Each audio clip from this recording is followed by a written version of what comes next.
warahmatullahi wabarakatuh. Bersyukur kepada Allah dengan mengucapkan Alhamdulillahirabbil alamin dan bersalawat kepada Nabi dengan ucapan Allahumma salli ala Sayyidina Muhammad wa ala ali Sayyidina Muhammad. Baik, saya Winda Hamidah dari kelompok 5 dan bersama rekan saya yang bernama Hairul Saparudin akan menjelaskan inti dari makalah kami yang berjudul Jenis-jenis krisis ekonomi dan dampaknya. Di Indonesia, krisis ekonomi itu dapat kita lihat dalam gejala resesi perekonomian dunia yang bersumber pada negara-negara maju. Dampak resesi itu mengakibatkan turunnya laju pertumbuhan dan menghambat pembangunan ekonomi di Indonesia. Jika kegiatan ekonomi di negara-negara industri bisa dipulihkan, maka berkatnya akan dapat dirasakan di negara-negara sedang membangun, termasuk Indonesia.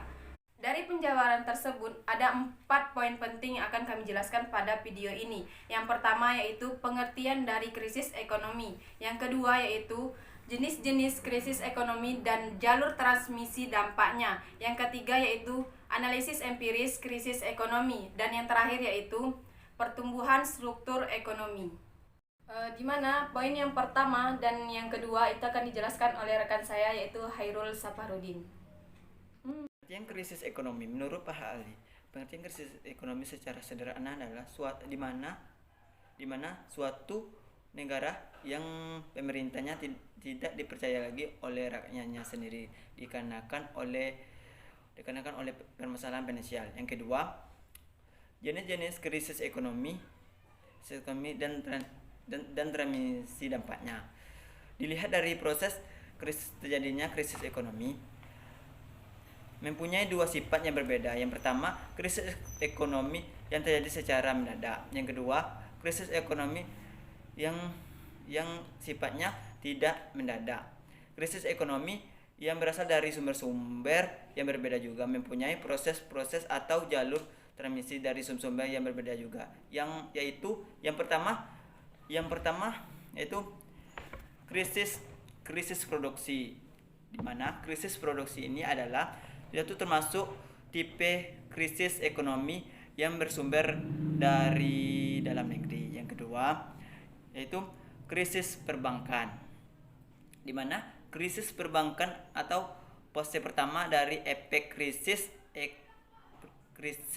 perbankan adalah kesempatan kerja dan dampaknya menurut di sektor keuangan tersebut. Yang kedua, fase kedua yaitu krisis perbankan menurut ke perusahaan yang sangat tergantung pada sektor perbankan. Yang ketiga yaitu krisis nilai tukar, di mana suatu perubahan kurs dari sebuah mata uang, misalnya rupiah terhadap dolar dianggap krisis apabila kurs terjadi masalah. Yang keempat yaitu krisis perdagangan, di mana krisis perdagangan ini dalam krisis ekonomi yang berasal dari sumber-sumber yang bersumber eksternal dan jalur-jalur ekonomi, yaitu perdagangan, investasi, arus modal. Di dalam arus perdagangan itu sendiri ada dua sub. Yang sub pertama adalah ekspor dan impor. Dalam kurs ini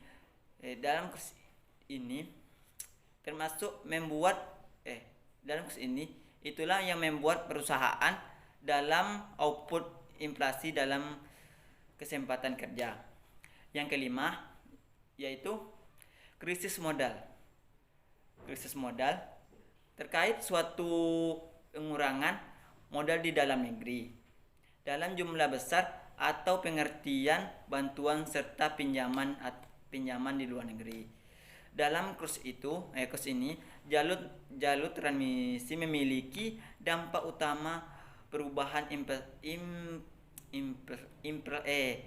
investasi jangka panjang. Baiklah, terima kasih.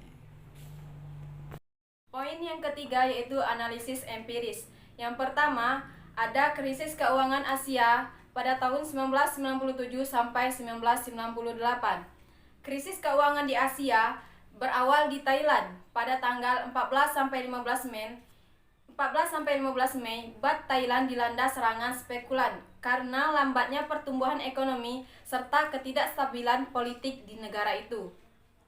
Apa yang terjadi di Thailand menjadi pola krisis di beberapa negara Asia lainnya, termasuk Filipina, Korea Selatan, Indonesia, dan Malaysia.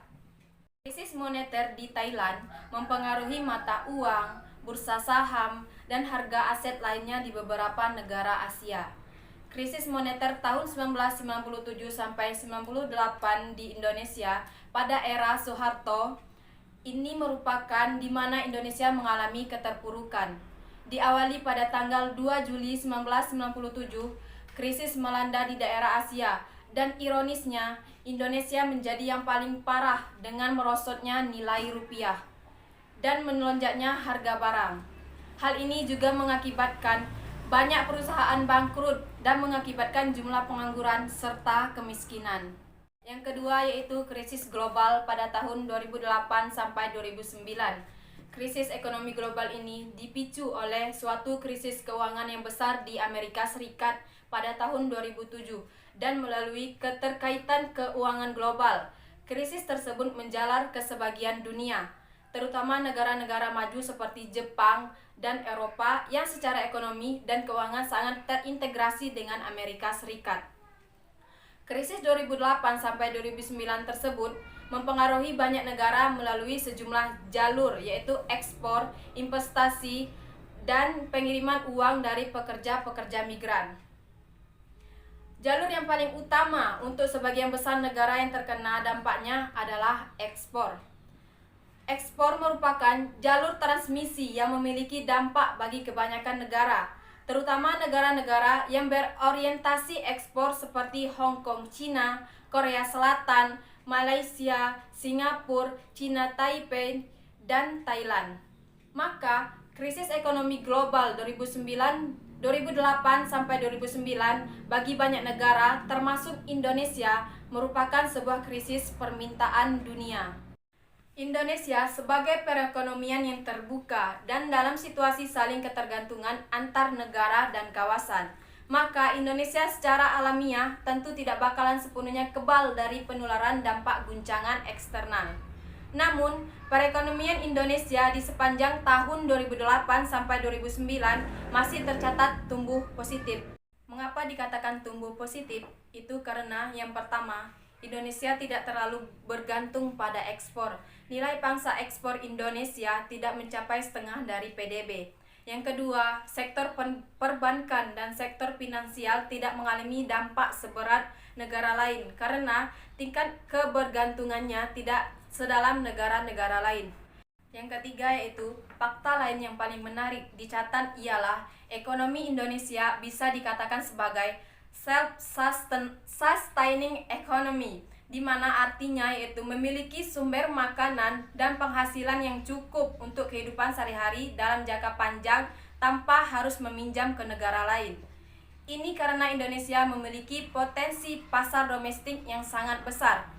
Adanya potensi pasar domestik ini bagaimanapun merupakan sebuah keunggulan komparatif tersendiri bagi Indonesia. Poin keempat yaitu perubahan struktur ekonomi. Ada dua teori utama yang umum digunakan dalam menganalisis perubahan struktur ekonomi, yaitu yang pertama, teori migrasi dari Arthur Lewis, dan yang kedua, teori transformasi struktural dari Hollis Chenery. Teori Arthur Lewis pada dasarnya membahas proses pembangunan ekonomi yang terjadi di pedesaan dan perkotaan. Dalam teori ini, Lewis mengasumsikan bahwa perekonomian suatu negara pada dasarnya yaitu perekonomian modern di perkotaan dengan industri sebagai sektor utama. Yang kedua, ada teori transformasi struktural dari Hollis Chenery, memfokuskan pada perubahan struktur dalam tahapan proses perubahan ekonomi di negara sedang berkembang, yang mengalami transformasi dari pertanian tradisional ke industri sebagai mesin utama penggerak pertumbuhan ekonomi. Baik, itulah penjelasan 4 poin penting dari inti makalah kami. Apabila ada kesalahan kami mohon maaf dan saya akhiri dengan wassalamualaikum warahmatullahi wabarakatuh.